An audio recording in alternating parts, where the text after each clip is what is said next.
Viewers, শুরু করছি আজকে অন্যরকম একটি ভিডিও দিয়ে।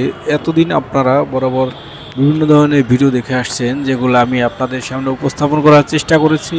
তো আজকে নিয়ে এসেছি সম্পূর্ণ একটি ব্যতিক্রমধর্মী একটা জায়গার ভিডিও, যেখানে হয়তোবা আপনি দেখছেন এবং চলাফেরা করতে গিয়ে আপনার সামনে বিভিন্ন ধরনের প্রতিকূলতা এবং সমস্যার সৃষ্টি হয়েছে, যেটা আপনি হয়তোবা সরাসরি যখন এইখান দিয়ে যাতায়াত করছেন তখন দেখছেন বা সম্মুখীনও হয়তোবা হয়েছেন, বা আপনি কাউকে না কাউকে হতে দেখেছেন। সেই অন্যতম রাজধানী ঢাকার একটি ব্যস্ত জায়গা মিরপুর 10। আমরা আছি আজকে মিরপুর 10-এ গোল চত্বরে যে ওভারব্রিজটা আছে সেটার উপরে কিছু ভিডিও আজ আমি আপনাদেরকে সামনে দেখানোর চেষ্টা করতেছি। তো দর্শক, সাথে থাকুন। আশা করি আমাদের ভিডিও যদি ভালো লেগে থাকে সেক্ষেত্রে লাইক, কমেন্ট ও শেয়ার করে আমাদের সাথে থাকবেন এবং বেল আইকনটি বাজিয়ে রাখবেন, যাতে পরবর্তী ভিডিও দেওয়ার সাথে সাথে দেখতে পান। তো ভিউয়ার্স, আমি এই মুহূর্তে আছি এইখানকার যে ইয়াটা আছে ওভারব্রিজটা, সেই ওভারব্রিজের উপরে আছি। ঠিক উপরের জায়গাটাতে আপনারা দেখতে পাচ্ছেন এই পাশে মিরপুর 10 যে মেট্রো রেলের যে আধুনিক স্টেশনটা আছে, এই স্টেশনটা এখানে আছে। এখানে নিচে মিরপুরের যে গোল চত্বরটা দেখতে পাচ্ছেন, এটা সেইখানে সেই গোল চত্বরটা। তো আমি আজকে আপনাদেরকে এখানকার খুঁটিনাটি বিষয়গুলো দেখানোর চেষ্টা করব। এইখানে আপনারা দেখতে পাচ্ছেন একটা ছেলে এবং একটা মেয়ে হেঁটে যাচ্ছে, এবং এইখানে জায়গাটা একটু সংকীর্ণ ধরনের জায়গা।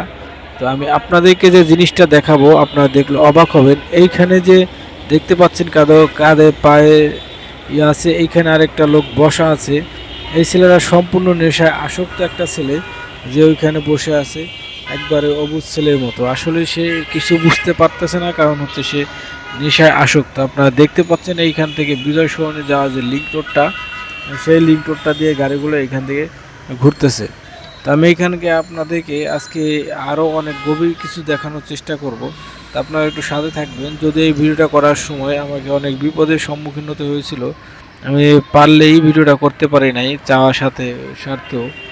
কারণ হচ্ছে এখানে কিছু ধরনের সমস্যা রয়েছে যেগুলো আসলে সমাধান করা যাচ্ছে না, এবং ক্যামেরা নিয়ে এখানে ঘোরাটা সম্পূর্ণ একটি বিপজ্জনক জায়গা। দেখেন এইখানে যে ভদ্রলোকগুলো আছে, এরা কিন্তু এইখানে ঘুমিয়ে আছে, এবং এরা হচ্ছে যে এইখানে নেশায় আসক্ত হয়ে তারা এমন ঘুমে মগ্ন আছে যে আসলে তারা জানেই না যে তারা কিভাবে আছে। আপনারা দেখতে পাচ্ছেন এখানে এমন একটা জায়গা, এটা হচ্ছে ঠিক দুপুরের পরের একটু অবস্থা। এখানে দেখেন একটি বাচ্চা ছেলে আছে, একে দিয়ে আবার সন্ধ্যার সময় ভিক্ষাবৃত্তি করানো হবে। তার সাথে সাথে এইখানে নিচের পরিবেশটা এখন ফাঁকা। আপনি যদি এইখানে সন্ধ্যার সময় চলাচল করেন সেক্ষেত্রে কখনোই আপনি এখানে দাঁড়ানোর চেষ্টা করবেন না, কারণ এইখানে যারা এখন ঘুমাচ্ছে এরা সারা রাত ভরে এই ধরনের উল্টাপাল্টা কাজ করবে, নেশা করবে, চুরি ছিনতাই ডাকাতি করবে, আর দিনের বেলা এখানে ঘুমিয়ে থাকবে, যেন কোনো কিছুই সে বুঝতে পারে না বা বুঝতে চাচ্ছে না। তো ভিউয়ার্স, আমরা এইখানে যে 4টি রাস্তা আছে, যেটা দিয়ে 4টি জায়গা দিকে এই ওভারব্রিজ ওঠা যায়, সেইগুলো আপনাদেরকে দেখাবো। তো দেখতে থাকুন, আমাদের সাথে থাকুন। এইখানে যে জায়গাটা আছে, জায়গাটা সংকীর্ণ আপনারা বুঝতে পারছেন। আমি ক্যামেরাটা সঠিকভাবে ধরতেও পারি নাই, কারণ এই যে দেখছেন আপনি, আমার বাম পাশ দিয়ে একটা লোক চলে গেল। ওই যে হলুদ জামা পরা একটা মেয়ে ছিল, সে আসলে কে?